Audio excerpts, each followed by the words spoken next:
So now that Captain Rogers and Iron Man are both gone, who do you think's gonna lead the Avengers? I could lead them.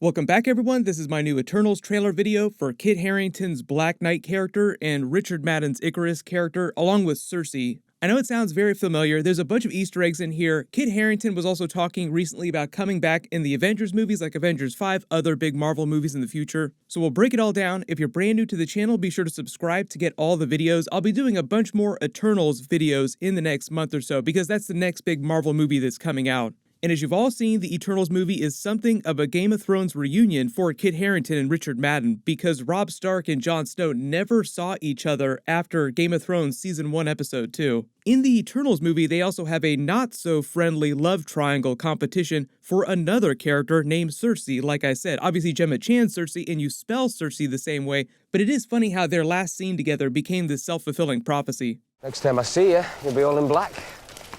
It was always my color. And see him all in black he shall, because Kit Harington chose to join the Eternals movie as the Black Knight, Dane Whitman, or future Black Knight, we should say. Because when the movie picks up, he believes that he's just a normal person working at the Natural History Museum with Sersi's character, not knowing that she's an Eternal, and not knowing anything about the curse of his family or the curse of the Black Knight. But as you can see from the trailer, Thanos, the events of Avengers Infinity War, the Infinity Gauntlet snap, the many Infinity Gauntlet snaps, like the Hulk snap, the Blip, Iron Man snap, Avengers Endgame, everybody and their sister on planet Earth knows about that now. It's not a big secret, so it's passed into common knowledge. Like during Falcon and Winter Soldier, the Shang-Chi movie, Spider-Man No Way Home, the spectacle of the Blip, the Hulk bringing everyone back, has kind of worn off on the public. The way that Kit Harington's Black Knight character finds out about the Eternals and finds out about his heritage as the Black Knight, his family's legacy, his ancestor was the original Sir Percy version of the Black Knight in the King Arthur Chronicles, or Marvel's version of the King Arthur stories. Meaning that within the MCU, King Arthur, Mordred, Morgana, Merlin, all those characters really would have existed. But the way he learns about all this Eternals business is that he's involved in an attack by the Deviants. We've actually seen the scene in the trailer. It's the one here where Sersi and Sprite are standing in the street, saving his life from the bus that's about to run over him and turn him into a pile of goo when Sersi transmutes the matter into a bunch of flowers.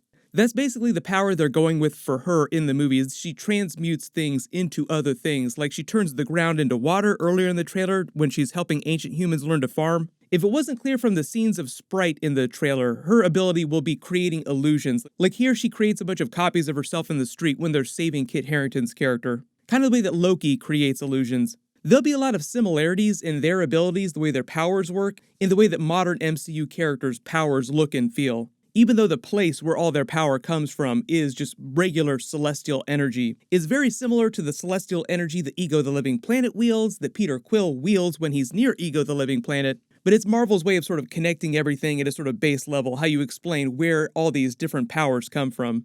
But the whole idea in the movie is that the Deviants hate humans. They want to get rid of them by waking up this giant celestial so that it'll basically destroy the Earth. But also on the DL, you can see the Deviants just randomly attacking people all over the place. So Kit Harington's character, Dane Whitman, just happens to be in this place when the Deviants attack, and they cause the bus to crash, which is what causes Sersi to use her powers to save him. Which is her breaking the sacred rule given to them by the Celestials and Arishem the Judge, this big red Celestial here, who they're calling the Prime Celestial in the movie, the leader of the Celestial host. So he witnesses them using their powers, then they have to explain to him about their history and why they didn't help with Thanos during Avengers Infinity War, Avengers Endgame. They have that scene in the trailer, like, why didn't you guys help out?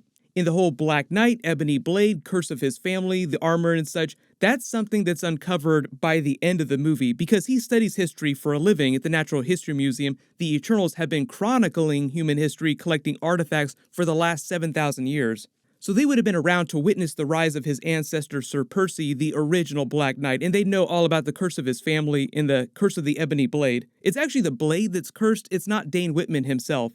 The Ebony Blade is an artifact, kind of like the Staff of the Living Tribunal in the Doctor Strange movie, an item imbued with incredibly powerful magic. But getting to the big internal conflict between Kit Harington's Dane Whitman and Richard Madden's Ikaris character, obviously Ikaris isn't meant to be a bad character. He's meant to be one of the leaders of the Eternals, like Salma Hayek's Ajak character, even though technically she's kind of like their big sister, the unofficial leader of the group. When it comes to fighting abilities, Icarus is just looked at as one of the most powerful Eternals. Even though technically Gilgamesh is supposed to be the strongest Eternal, like if you're talking about brawling strength. Strongest Avenger. Access denied. Strongest Avenger. Access denied. But their big conflict is over their love triangle with Cersei's character. So in the context of the MCU timeline within the movies, the Eternals are created by the Celestials, like they say in the trailer, about 7,000 years ago, as human-looking copies imbued with celestial energy. They didn't start out as humans like the comic book version of the Eternals. The Celestials kind of made them like you would create Vision or even Ultron, like living humanoid robots powered by celestial energy and soft programmed down to their DNA to hunt deviants and protect the Celestial that's growing inside planet Earth. That's part of the reason why they've had so much trouble intervening in human history, not saving anyone during huge natural disasters or Avengers Infinity War, Avengers Endgame, because they're literally programmed to not help out. So part of their arc during the movie is them finally being able to rebel against that. Rebel against the Celestial host, under threat of annihilation too, because if the Celestials don't like an experiment that they've created, they'll just wipe it from existence. Like you see Isan the Searcher using the Power Stone to just wipe out an entire planet, like, you know what, we'll just start over again. But the Eternals aren't literally robots. They have all the same organs and tissue bodily structures as humans. It's just that the Celestials 3D printed them using their technology and celestial energy, empowering them such that through their technology, they will never die.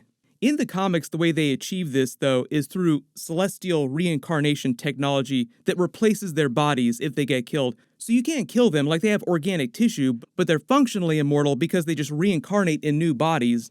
They might change that a little bit for the movie, but that's kind of what you see happening here when they're sitting around this giant statue of Arishan the Judge, this giant red crystal that looks like him. But after they're created 7,000 years ago, sent to Earth on their mission, Icarus and Cersei fall in love and have this relationship that just lasts for thousands and thousands of years. But eventually, the Deviants' activity wanes, and there aren't any big threats for a long period of time, and things slow down so much for the Eternals that they all just start drifting apart and chilling out. So when the events of the movie pick up, none of the Eternals have seen each other, including Icarus and Cersei, for hundreds and hundreds of years, and in the centuries since they sort of drifted apart, since they kind of broke up, Cersei has started a relationship with Dane Whitman in present day, Kit Harington's character, so Richard Madden's Icarus coming back is kind of like the ex-boyfriend, ex-husband coming back to town. With them being brought together by this great calamity, the emergence that's going to happen in the next 7 days, with a new celestial sort of bursting out of planet Earth unless they can do something about it. Like I said, the Eternals are trying to save humanity, find a way to prevent this from happening, or prevent the celestial host also from destroying planet Earth, but the Deviants, led by this character Crow, who you see with Angelina Jolie's Thena character, he wants the celestial inside Earth to hatch so that it will destroy all humans. So that's sort of the push-pull of the movie, and then against the backdrop of this, you have Kit Harington's Dane Whitman character learning about his heritage as the Black Knight, and then through future Marvel movies becoming like the full-blown version of the Black Knight. When they talk about him coming back in Avengers 5, other future Marvel movies, that's just them adapting a version of his comic book story. During the 1980s, he and Cersei had this run where they joined the Avengers, literally, like they actually joined one of the Avengers teams. They had slightly different looking costumes because it was the 1980s. Obviously, that'll be a little bit different for the MCU movie version. But if you saw Kit Harington talking about coming back in more Marvel movies recently, that's what he was referring to. I've already done a much longer video about Kit Harington's Black Knight character, how his powers work, what the history of his family is, so I'll link that video at the end of this and down in the description. They did have a small Easter egg for the Black Knight character during Spider-Man Far From Home when they go into the Tower of London, because obviously the King Arthur mythology, the Black Knight character came from that area in human history. There's a suit of armor that belonged to one of his ancestors in the tower when they run in to try and escape Mysterio's drones. The other big thing that they're doing with the Eternals movie is also setting the next stage for how they explain mutants in the MCU in the background, sort of laying Easter eggs until you actually see legit mutants, big X-Men characters popping up. I just did a big video about that. You can click here to learn how they're setting up mutants inside the MCU, and you can click here for that longer Kit Harington Black Knight Eternals video. Thank you so much for watching, everyone stay safe, and I'll see you in the next video.